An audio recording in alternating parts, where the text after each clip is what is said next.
If you ask me to name one guy in the NBA that receives way too much unwarranted criticism and hate from basketball or just sports fans in general, the first guy that would come to mind for me would have to be Steph Curry. Whether it be because of the fact that he played on a super team that people looked at as unfair, or the fact that he stopped fans' favorite players, such as a guy like LeBron, from winning multiple NBA titles, it feels like Steph is one of the most disrespected or disliked players in the whole league. So many fans are happy to watch this Warriors team struggle this year, but there's a lot of things that many people are forgetting about or might not know about Steph Curry and this Warrior team's level of play this season.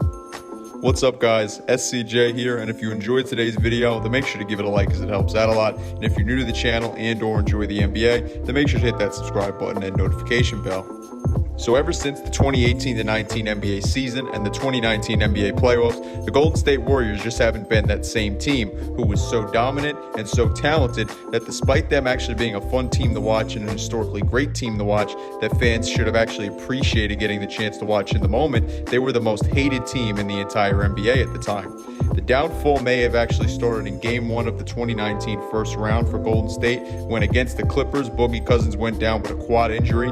But if I had to pinpoint when the definite downfall began for Golden State, I'd have to say it occurred on May 9th of 2019 in Game 5 of the Warriors' second round series against the Rockets when Kevin Durant suffered what the Warriors simply called a leg injury. But if you watch my video on why Kevin Durant will return the same back in May of 2020 or last May, then you know that it was actually an Achilles injury that the Warriors tried to hide and sweep under the bed. The Warriors ended up sweeping the Trailblazers in the Western Conference Finals even without KD and making it to the NBA Finals against the Raptors where they struggled without Durant. But when KD returned in Game 5, he suffered the terrible Achilles injury 12 minutes in that kept him out for the entire 2019-20 NBA season. And if that wasn't enough pain for the Warriors to suffer, the following game in Game 6, Klay Thompson would suffer an ACL tear that kept him out for the entire 2019-20 season, just like Durant. The only difference was Durant would leave Golden State following his injury and join the Brooklyn Nets along with Kyrie Irving.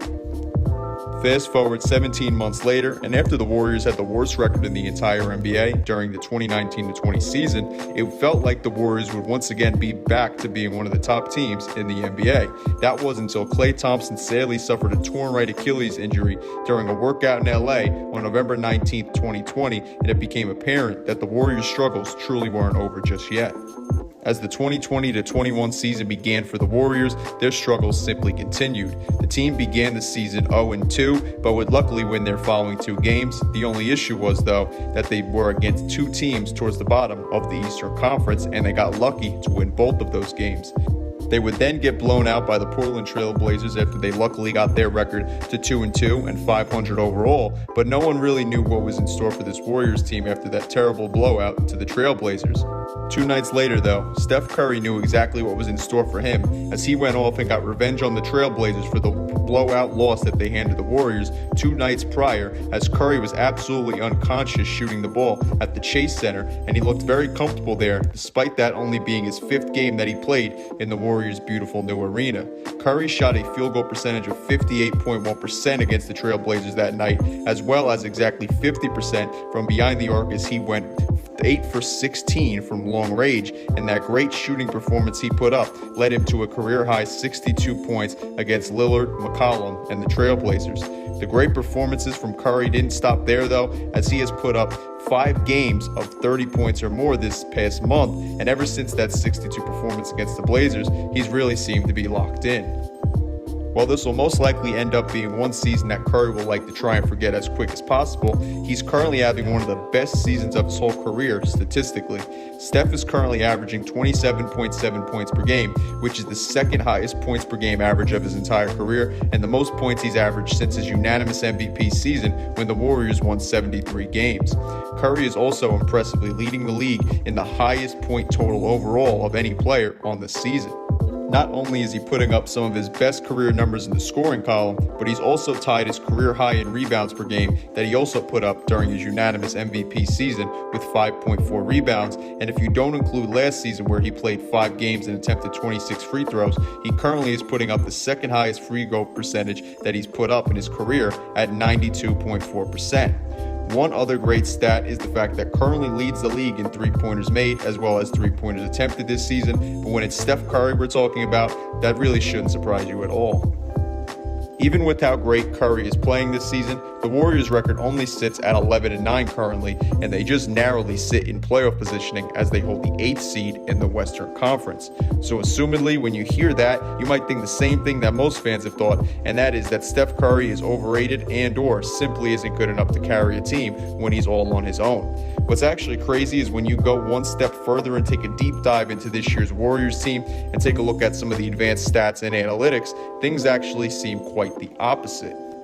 When taking a look at one stat I have brought up multiple times on this channel, relative percent index, which shows how good a team has really performed given their level of competition, and it does that by averaging together 25% of the team's winning percentage, their opponent's average winning percentage, and their opponent's average winning percentage. The Warriors are actually 8th in the league for RPI when looking at them ranked against the entire league. Not only that, but the Warriors are currently tied with the T-Wolves for the 8th hardest strength of schedule for the entire first half of the season, which is of course the entire portion of the team's schedule that has been released as of right now. Not only that, but when you look at Golden State's strength of schedule just for the games that they have played up until this point, which is the first 20 games of the season, they have currently faced the toughest competition out of any team in the entire NBA. Taking a look at their roster though, opposed to just the level of competition and such that the team has faced, this team has 13 of their 15 total players on the roster currently averaging double-digit minutes per game, yet they only have 5 players averaging double-digit points totals per game. And if you want to go one step further, they only have 8 players averaging 5 or more points per game if you don't include Marquise Chris, as he's only played 2 games this season. That goes to show you truly how bad this Warriors roster is once you get past the first 7 guys of their rotation this season. When you compare them to other teams and how many guys the other teams have averaging double-digit point totals per game, the Warriors have the same number of guys averaging 10 or more points per game as quite literally the worst team in the league, the Washington Wizards.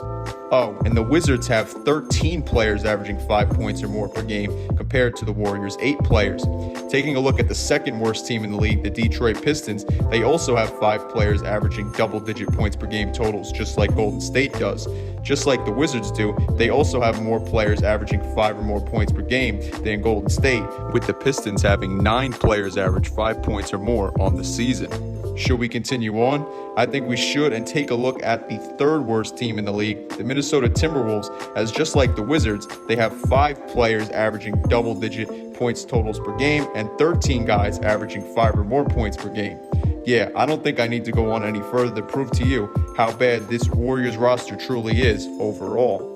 Oh, and if that doesn't do a good enough job of getting the message across on just how bad this entire Warriors roster really is, one truly embarrassing thing from a few weeks ago was when up to that point one of the Warriors' top 7 or first 7 guys in their rotation, Kelly Oubre, was shooting so bad from three-point range that if he had not attempted a single three-pointer up to that point of the season, or January 10th, the Warriors would jump up from the 19th place ranking in terms of three-point percentage all the way up to the 4th best three-point percentage ranking in the entire league. If that doesn't show you truly how much work Steph has to do, then I truly don't know what will. This Warriors roster is truly one of the worst rosters from top to bottom in the entire NBA, and the only reason they're not the worst is because they have one of the best players in the league currently leading them. Steph Curry has often gotten criticism or gotten clowned this season because of the Warriors and their record, but with all the things I brought up in this video, and especially just how great he's played so far this season, the fact that they have the hardest schedule in the league up to this point, and the fact that they have the least amount of guys averaging 5 points or more this season opposed to any of the other teams in the league, the fact that Steph Curry has this team in playoff position currently, despite how bad this roster truly is really something that people need to start giving him credit for, as he's truly playing at an MVP level. And while Curry will finish nowhere near the MVP award conversation because of just how bad the team he's on is, and the fact that Embiid looks like he's set to win the MVP award as of right now, if the award was given to the player who actually was the most valuable to their team, regardless of the team's record, Steph Curry would almost definitely be in first place right now in terms of the MVP award rankings for the 2020-21 season. So yeah, guys, I want to know what you guys think about Steph Curry's level of play this year and the Warriors team's play down below in the comment section. Like mentioned before though, if you like this video, then make sure to give it a like, as it helps out a lot. And if you're new to the channel and or enjoy the NBA, then make sure to hit that subscribe button and notification bell. That way you stay up to date with my newest content. Anyway though guys, I'm SCJ and I am out. Peace.